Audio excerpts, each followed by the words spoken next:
Hello, football fans. Well, this is it. This is it. We are entering the final weekend of the NFL season. I hope your New Year's Day was great, but now it's time to say goodbye to this regular season. There are still some things left to be solved this final week. Thank goodness, there's still something left, and it's all going to be solved by the end of game number 272 per usual. So here's one final look at the playoff picture this season.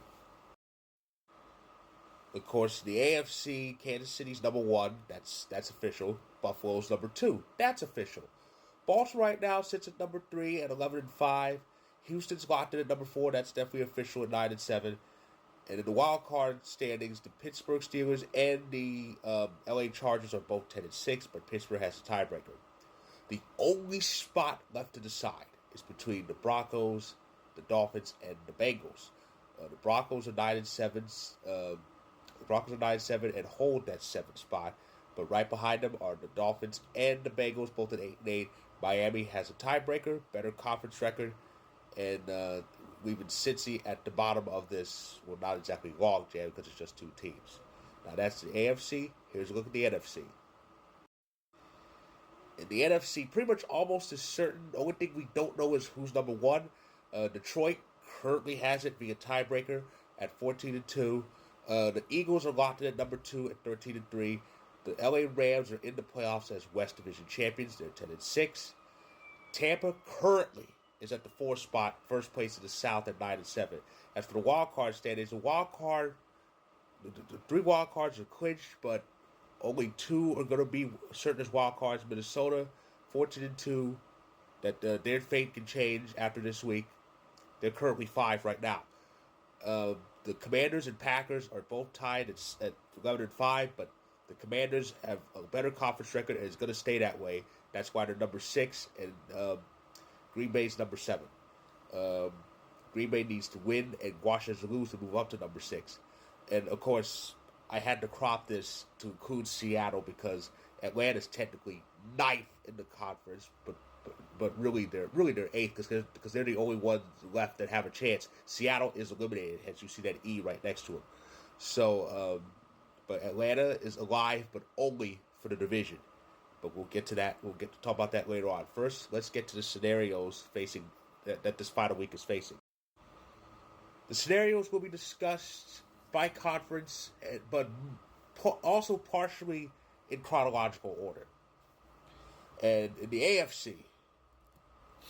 AFC, Week 18 kicks off with the AFC North. It's AFC North Saturday, and it's the Ravens and the Steelers both have home games. They're hosting Ohio teams. Unfortunately for Pittsburgh's hosting the one that's playing for something. Though the Browns are kind of playing for something, they're playing for the number one pick in the draft. But yeah, Baltimore's hosting the Browns. That's the first game of Week 18. If Baltimore wins, they win the division. They'll be locked in as the 3rd seed. If they win or tie, they get it. If they lose, then the tide turns to Pittsburgh. Pittsburgh now will control their fate later on if Baltimore loses. And if Baltimore loses and Pitt wins, Pittsburgh wins the North Division, and that'll be that.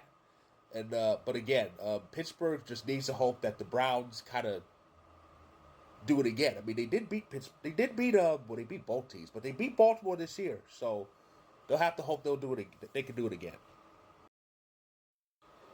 I mentioned the Bengals before. They are playing for something. So are the Broncos and the Dolphins. All three teams are playing for that last spot. It's still up for grabs. And the Bengals, if they win, they'll stay alive. They will need Denver and Miami to lose to get in. Like I said, the Bengals are in Pittsburgh. The Broncos, they've been winning in for the last 2 weeks. They haven't got it done. They are winning in again. If they win, they get it. But if they lose, they'll have to hope that the Bengals lose before they play, and they need Miami to lose. Problem is, Miami's playing the Jets. So, yeah. So, Miami, so if Denver loses and the Bengals win before Denver takes the field, Denver's done. if Denver loses and Miami wins, Miami's in. Miami plays the Jets. Like I said, the Broncos play the Chiefs. But it's a Chiefs team that's going to have Mahomes and Kelsey, pretty much anybody of relevance, benched. So Denver should win this. And at home, too, they should. But we'll see how this folds out beginning with tomorrow in the Cincy game. Now for the NFC. See, if Raheem Morris had called that timeout, Atlanta would actually only need to win. Now they need the Saints to help them. The NFC South games take place on Sunday's early window. And most of the country's going to get these games. I think if I recall, one was going to be on CBS and one was going to be on Fox, so it's going to be some channel switching for those people in that area. But the Bucks are in first place right now by themselves. If they win, they stay there. If they tie, they stay there. If they lose, then they'll need the Panthers to beat Atlanta. If Atlanta wins and Tampa loses, Atlanta takes the division, and they'll be fourth in the conference. Tampa can actually move up to third if they win and the Rams lose. So that's going to be very interesting. But Tampa, just win it in. If not, they can still get the division with Atlanta losing. And now on to the main event. Here it is, folks, the brawl for it all. In the NFC North and for the number one seed, 2 14-win teams going at it. It sounds like something out of college football, but here it is. Game number 272, the final game of the regular season. The Vikings and the Lions going at it in Motor City in the second meeting of the season. Of course, the Lions won the first meeting. That's how they got the tiebreaker. That game in Minnesota. And it's simple. You win a division, you get number one, and you avoid wild card weekend. If you lose, you're going to be a 14-win team going on the road, most likely against whoever wins that bad South Division. That's pretty. That's going to be something. Watch. That's going to have the NFL talk about reseeding. I'm against reseeding, but that's going to have the NFL talking about doing it. But yeah, so the winner gets it. The game ends tied. Detroit gets it, which means the Vikings can end up winning 14.5 games and being on the road against a team that won 9 or 10. That's going to be interesting. But that's going to be a wild, wild game to end the 2024 regular season. And with that, those are the scenarios for the final week of the season.